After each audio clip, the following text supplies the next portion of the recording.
hay tres principios básicos de la Sagrada Escritura.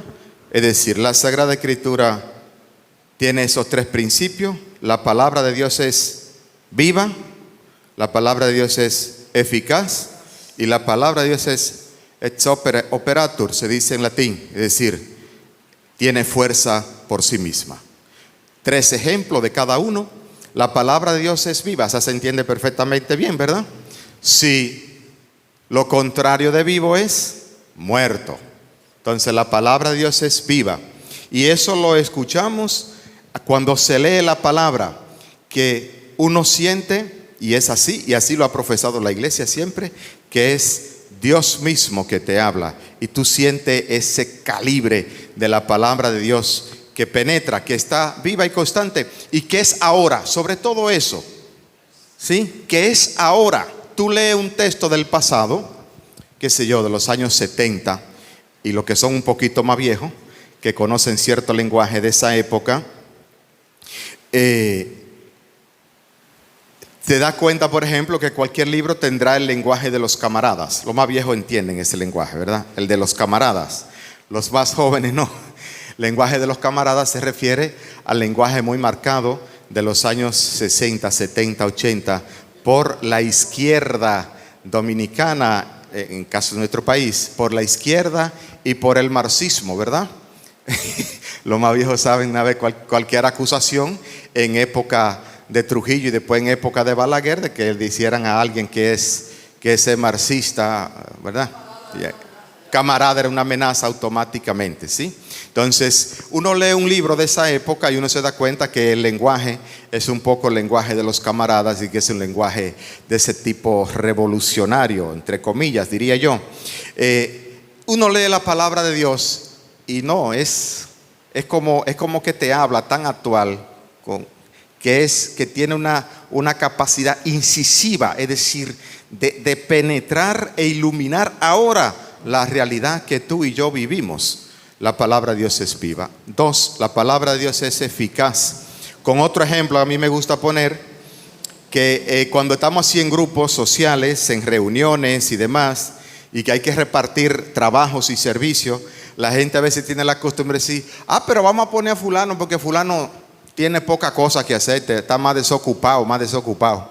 Y siempre hay otro intruso que dice, a fulana no, porque fulana no funciona, o sea, no resuelve, es decir, no tiene eficacia, no hace funcionar la cosa. Pongamos a fulano que aunque está un poco ocupado, pero ese lo que hace, lo hace con resolución. La palabra de Dios es eficaz, es decir, no deja a nadie igual. No deja a nadie igual la palabra de Dios. Bien bonito dice la jaculatoria que utilizamos en la plegaria eucarística, porque una palabra tuya, Señor, bastará para sanarme, dice el texto, es decir, tiene eficacia. Y la palabra de Dios es ex operatur, es decir, tiene fuerza por sí misma, tiene contundencia por sí misma, porque si entra ahí y aquí, que no te deja en paz. Y como dice, y aquí conecto de una vez para ir concluyendo con el texto del profeta Jeremías este día. Me sedujiste, Señor, y me dejé seducir. Y el profeta habla de que prácticamente se sintió violentado por la llamada de Dios a la que él se negó, y sin embargo tú has vencido, Señor.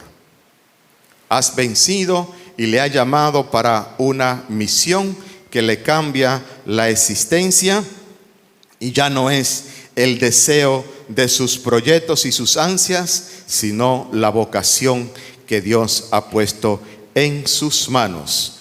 Esa vocación, creo yo en ese sentido, que cada cristiano, cada católico, pues debe preguntarse, digamos así, ¿cuál es esa vocación a la que estamos llamados y que de alguna manera nos retorcemos porque no queremos finalmente aceptar que Dios nos lleve por el camino que no es en cierto modo de nuestro agrado, sino el de su servicio?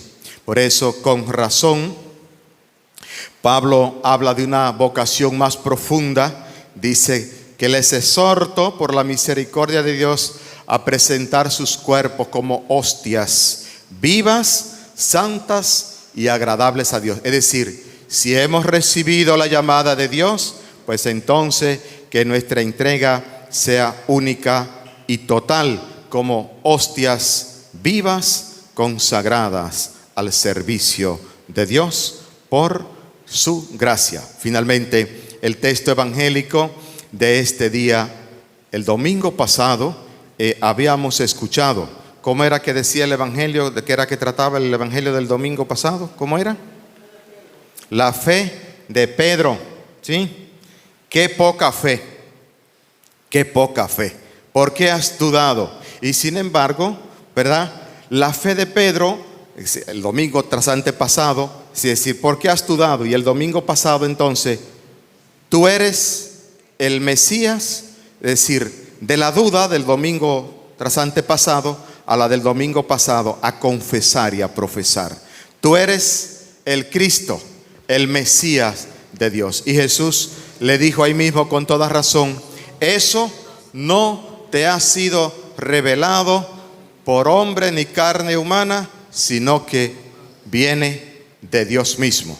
Y de una vez lo nombró y dijo, tú eres Petrus, y sobre esta piedra edificaré mi iglesia, esta iglesia, y los poderes del averno, del infierno, no la destruirán. Las llaves de atar y desatar, las llaves del poder del servicio y de dar la vida por Jesús el Cristo. Y hoy entonces nos encontramos un asunto un poco contrario, porque de pronto Pedro, que también dice que le ama y que se pone tanto en las manos de Dios, que dice, tú sabes, tú lo conoces todo. Sin embargo, con un amor, digamos, porque la actitud de Pedro es de buena intención. Eso jamás, que no permita a Dios que eso te pase a ti, Señor. Morir de una manera tal del sufrimiento, porque ya van camino de Jerusalén. Hace unos 4 domingos que habíamos escuchado en la celebración de la transfiguración, ¿verdad? Texto de la transfiguración que dice, Señor, qué bien se está aquí.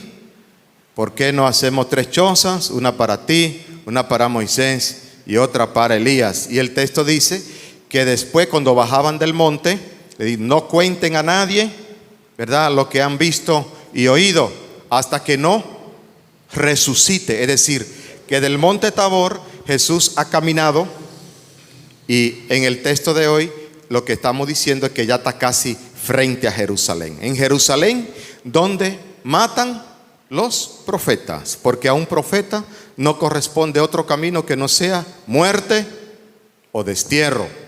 Y entonces Jesús allí lo sabe, y por eso Pedro se adelanta y dice, no lo permita Dios. Y Jesús le dice,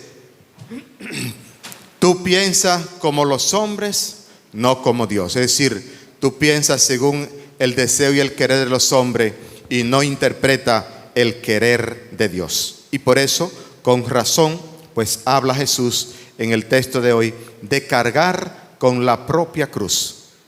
¿Cuáles son las cruces que tú y yo tenemos hoy y que Jesús nos invita a cargar con la misma, como un camino de liberación, de redención, de resurrección? En la mentalidad cristiana, es un asunto que la sociedad de hoy no entiende, y con esto termino, es que la lógica nuestra es una lógica que a la sociedad de hoy en su mayoría no agrada. E incluso por eso sospecho yo, que por eso incluso en nuestra propia iglesia se quieren meter formas religiosas que quieren olvidar ese camino, que es el del dolor, el sacrificio, la entrega y sobre todo la negación. La negación. Porque la sociedad de hoy habla de la afirmación de la persona, del ser humano. Y podríamos entonces decir que en todos los tiempos de la conjugación de un verbo, a muchos de nosotros, si nos permitieran conjugarla en los 6 momentos en yo, hay gente que lo conjugamos en yo, hasta los que están en plural, ¿verdad? ¿Entienden lo que digo? Hasta lo del plural, nosotros, ustedes y ellos, también si nos dejaran lo conjugarían en yo. Como decía Alberto Cortés, ¿verdad? En su canción dice, yo, es decir, yo siempre, yo siempre. La actitud del camino de Cristo es que me niego para entonces ser. Morir para vivir. El dolor y el sufrimiento para cantar la victoria. La cruz para llegar a la resurrección. Camino que no se entiende suficientemente si no es gracias a la revelación de Dios mismo en Cristo por el Espíritu. Que nos bendiga el Señor abundantemente. Amén.